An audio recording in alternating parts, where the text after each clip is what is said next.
Okay, today I'm going to do a quick update on some of my setting changes.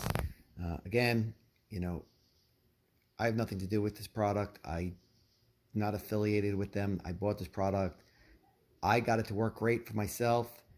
Just trying to help you guys out. So let's go through and see what we got here.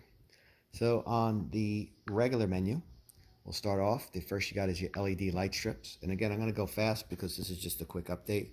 You want to pick the wall color of your wall that's behind your TV. I have a light yellow there. This section actually changes all the settings on another page.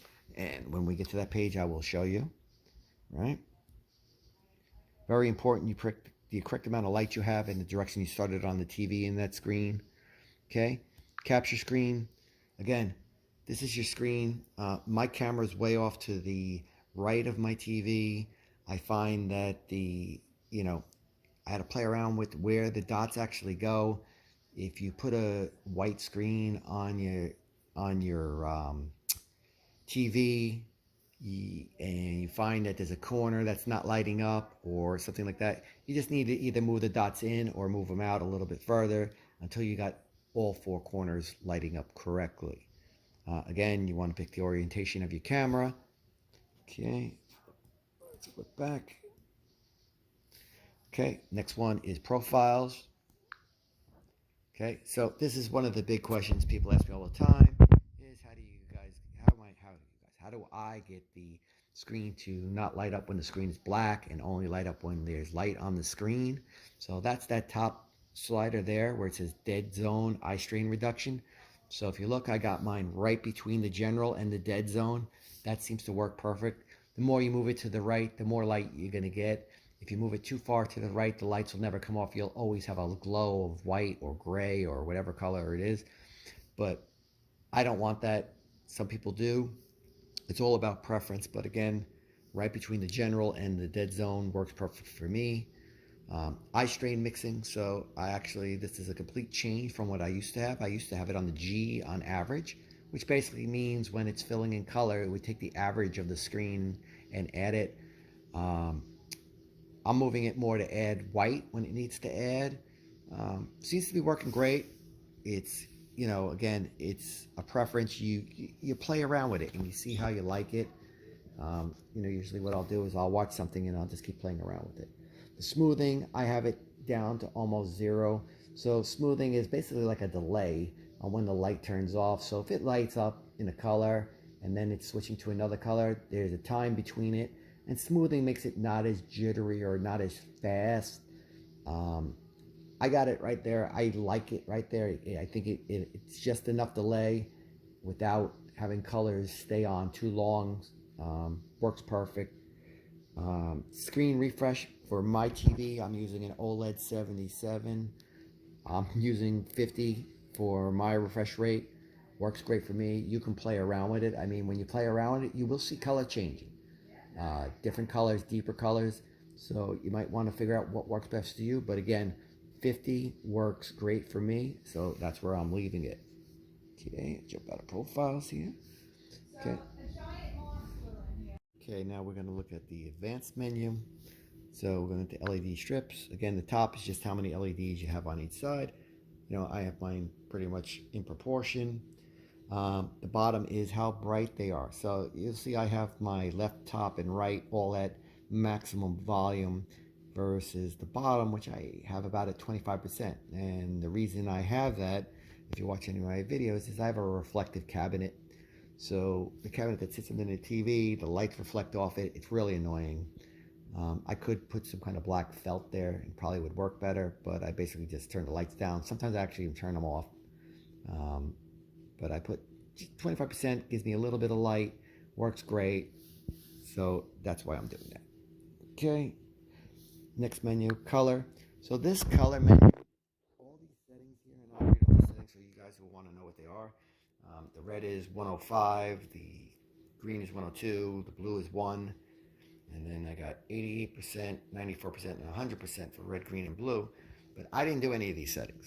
These settings all came from when I picked my wall color.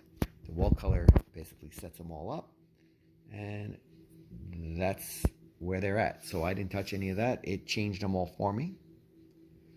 Okay. The camera, again, so in the camera, offsets. So my OLED TV has a very, very thin border around it.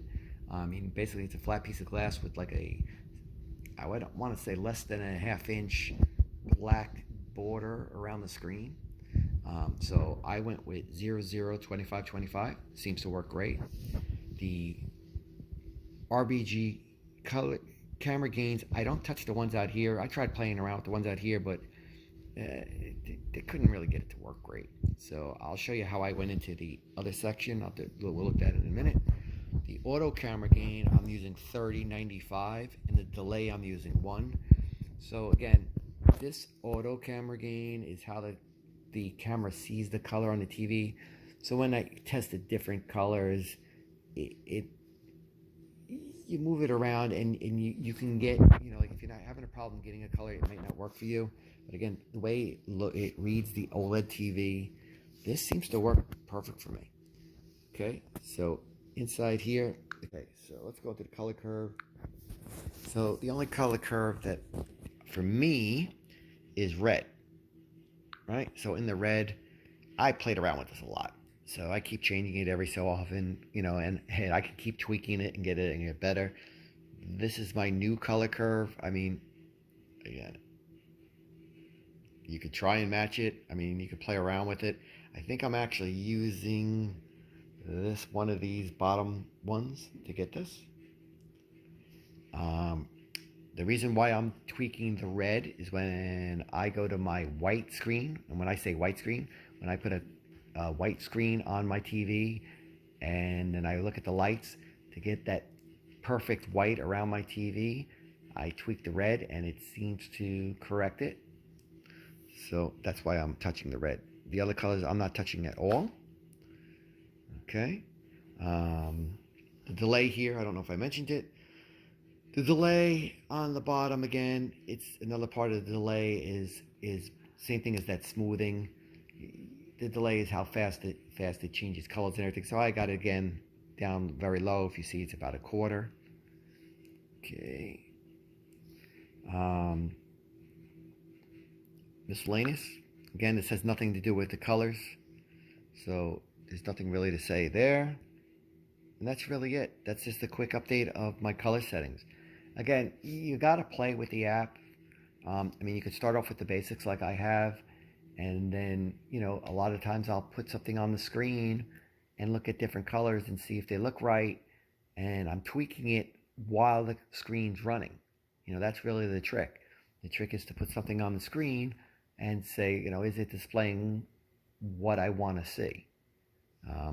I'll watch a movie or I'll use a YouTube video. Usually you start off with the basic colors on YouTube, and then you look at mixing colors, or you look at any of those ambient vision tests and see if it's producing what you want. And you tweak it live while it's working, and then you keep rerunning the video until you get what you want. And that's basically it. So I hope this helps you. And if you have any questions, shoot me a message on YouTube. Thanks. Have a good day.